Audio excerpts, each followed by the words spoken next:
Anthony Smith, more commonly known as the Easter Ripper. The mere mention of his name sends shivers up the spines of parents across the country.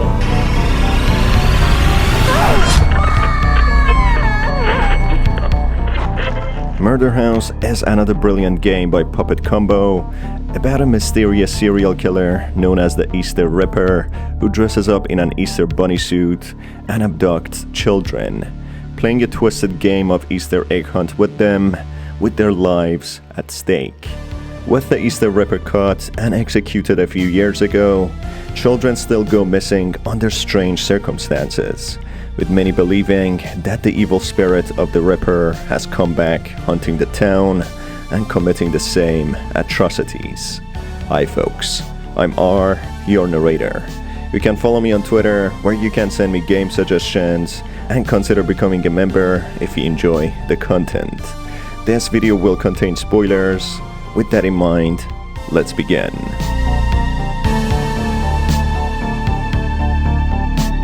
The story begins with Justin, a child who takes part in an Easter photo shoot in 1986, who sits on the lap of a shopping mall Easter bunny mascot. Right after the shot is done, the screen fades to black, with Justin waking up many hours later in a photo booth. Justin unsure how he woke up here and what happened to him, he explores the closed mall looking for his mother. As he traverses across the dark, empty halls of the mall, he comes across a few missing children posters who went missing in the shopping mall, all being under the age of 10. Soon Justin finds the exit door, which leads him to a long, narrow corridor, which becomes blocked by a maniac wielding a sickle, wearing a dirty Easter bunny suit. Justin, horrified at the sight, thinking that this might be the person whom he took photos with, relies on his instincts and sits on running. Justin manages to hide in a restroom, which the mascot soon enters, looking for him. Strangely, the Easter bunny doesn't notice where Justin is, letting Justin get away. Just after some exploration, he finds a janitor in his office, who tells Justin not to worry, as he's going to check what's going on. The Easter bunny's trying to kill me. Whoa, calm down! How did you get in here? I fell asleep and I got locked in, but that doesn't matter. The Easter bunny has gone crazy. I'm not making it up. He's been chasing me. We had to call the police. Hold on, there's a phone in here. Let me go check it out, and you wait here. No, don't go. He's going to get you. I'll take care of him. You'll be safe here. I'll lock the door. As soon as the janitor exits the office, the lights turn off, which scares Justin, who hides under a desk as the result.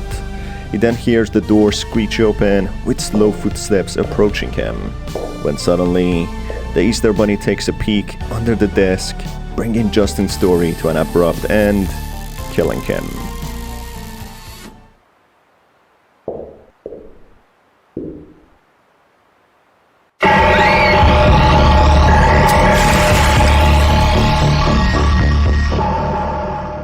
Skipping to a present time in 1987, a news crew traveled to an abandoned house that is up for sale to document a story about the Easter Ripper, Anthony Smith, in an attempt to boost their ratings and increase their viewership.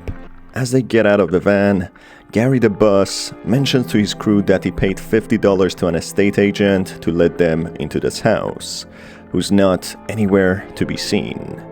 His car, however, is parked outside, which raises some red flags and concerns the crew. Determined to document a video, desperate to keep himself relevant, Gary dismisses the strange circumstances and persists to find a way in. Gary, amongst his crew, Tom, the cameraman, Dana, the news reporter, and Emma, the intern, orders Emma to explore and find a way in. Hey, intern. What's your name again? Emma. Yeah, Emma.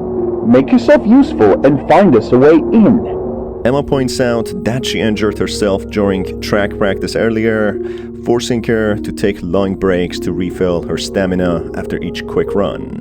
After failing to open the locked doors, Emma finds an open basement window, which she squeezes through to enter. She then finds a note left by Jerry, the real estate agent Gary paid to open the door for them to document the video. He mentions that someone broke into the house, breaking the basement window lock, but that he left the front door open for them to enter. This raises more alarms as the front door was locked and there's no sign of Jerry. Therefore, it's possible an intruder, possibly dangerous, is on the loose inside the house. Emma, being young and trying to fulfill her duty, dismisses this alarming finding and opens the door from inside to the crew. Emma is yet again ordered around to bring the equipment in and find a way to bring back the power to the house. The house is in a severely bad condition, with no one having had occupied it for a long time seemingly. Emma, unsure how to bring power back to this house, sits on exploring and eventually finds a fuse, which she uses inside a fuse box to bring the power back up. The crew then soon begins reporting on the man who used to own this abandoned property. Dana reports about Anthony Smith, who was found out to be the Easter Ripper, who murdered children and trapped 11 kids in this house. He presumably died 8 years ago, and ever since, this house stood empty and unoccupied. Dana further reports that many still believe that the spirit still roams around in this abandoned house, waiting for his next victim. In a subsequent continuation of the report, Dana continues that Smith took a seasonal position as an Easter bunny in a mall in 1979, when the child killings and disappearances started. He was eventually captured and executed in 1985, with many of his victims' bodies not being discovered. The victims were forced to go to the greenhouse and go on an Easter egg hunt while being hunted themselves by Smith. Anthony Smith, more commonly known as the Easter Ripper. The mere mention of his name sends shivers up the spines of parents across the country. His horrible murder spree leaving lives shattered and families ripped apart. Tonight we'll go inside his vacant home, where 11 innocent children spent their final moments in agonizing pain and terror.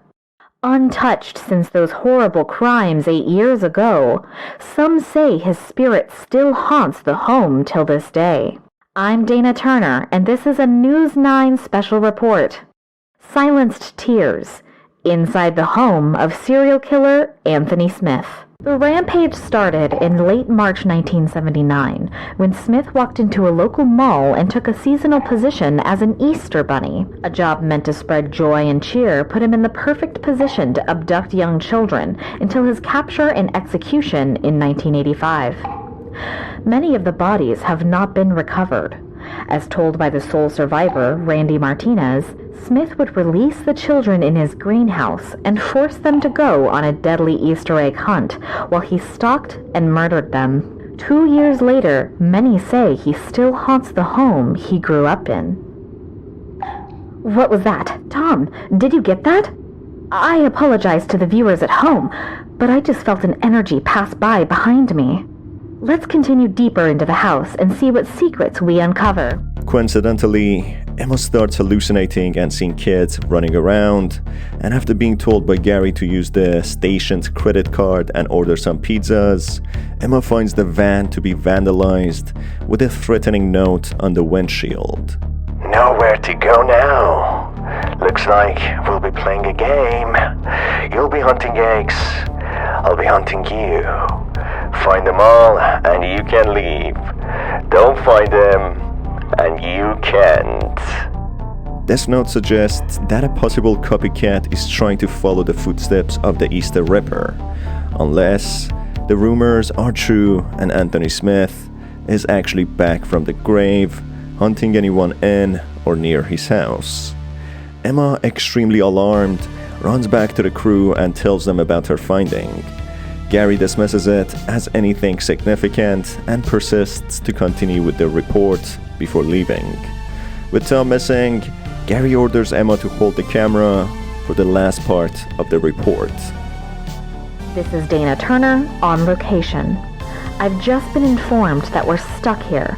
Someone has wrecked our van and we can't get our f***ing pizza lunch promised by my producer.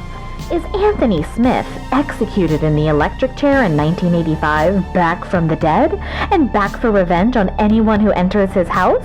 Find out soon if we don't get the fuck out of here. God damn it, Dana. Cut. I want my lunch. I can't work under these conditions. Fine, we'll take a break. Hey, intern girl, see if you can find where the hell Tom is. Being frustrated, Gary orders Emma to find Tom while they take a break. As it gets progressively darker, Emma finds Tom, who's holding a key, being equally as concerned as Emma, as all of the doors seem to have got locked. Tom gives a key to Emma in order to investigate what it opens. Emma then sees Dana suddenly coming through a door, being shocked when someone wearing an Easter Bunny suit appears behind her and brutally murders her with a sickle. Emma then quickly evades the killer and runs into the attic. After a short while, when she carefully leaves the attic, she finds Dana's head having an Easter egg inside her mouth. It's revealed that the note was not bluffing about playing a psychopathic Easter egg hunt. Emma soon reaches a room where the children were seemingly kept in, with a note written by one of them, reading how they heard screams coming from the walls. Gary soon arrives and with his demeaning and arrogant tone, demands Emma to find an exit and get him out. But the Easter Ripper shows up and brutally cuts Gary, killing him. The bunny, however, leaves Emma alone and goes back to the house as if he enjoys playing the hunting game.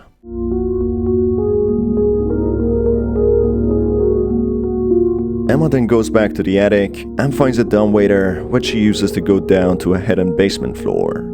In there, she finds tools of torture and remains of the missing children. Finding a note there describes how the bunny kept the children in cold and poor conditions, keeping them hungry.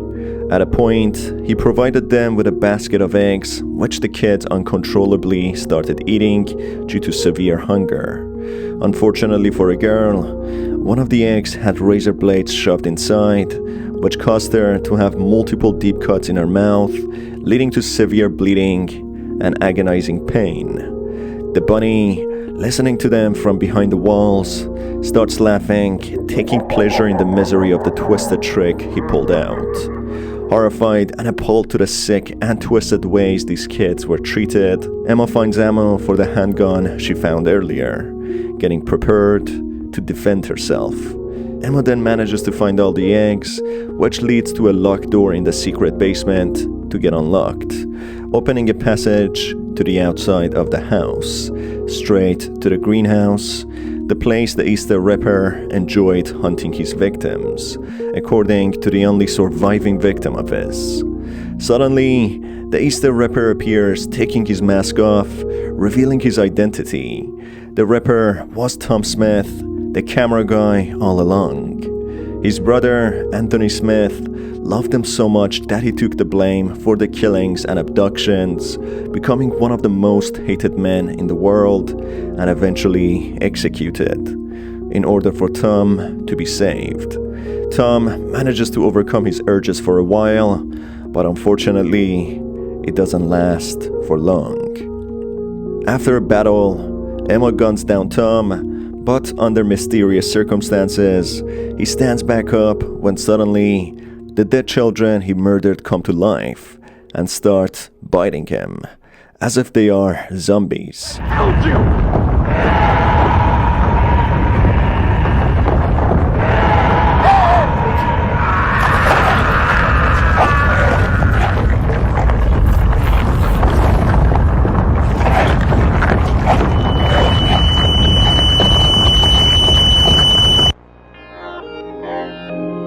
Emma runs out of the greenhouse with a strong light flashing, bringing the story to an abrupt end. Therefore, the actual killer was Tom all along, with Anthony only taking the fall, which explains how Justin was kidnapped by the Ripper in 1986, when the presumed Ripper was executed. The missing children with their posters in the mall were also the new victims of the Ripper, whom the authorities presumed to be due to anything or anyone else but the Ripper, as his case was closed with the execution of Anthony.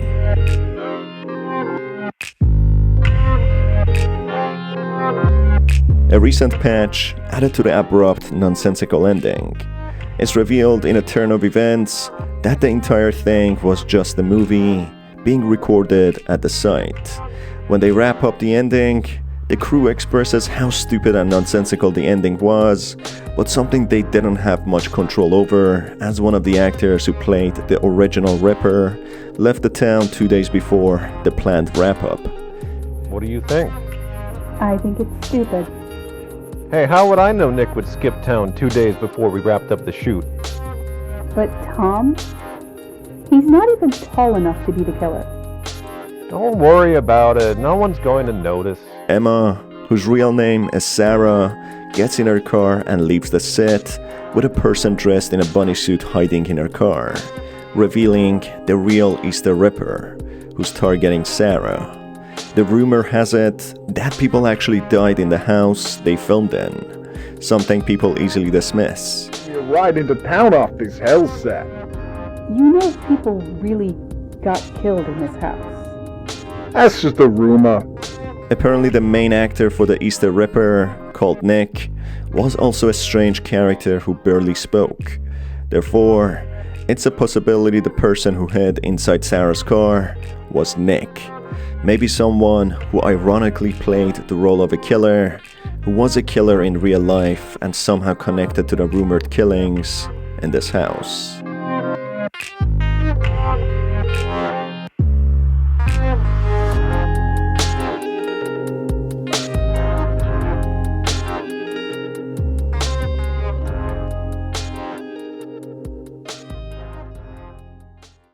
That's it for today's video, folks. If you enjoyed it, make sure to stay tuned by hitting the subscribe button and the notification bell. You can also follow me on Twitter and send me game suggestions. It's been your host Star. Till the next video, have a fantastic day.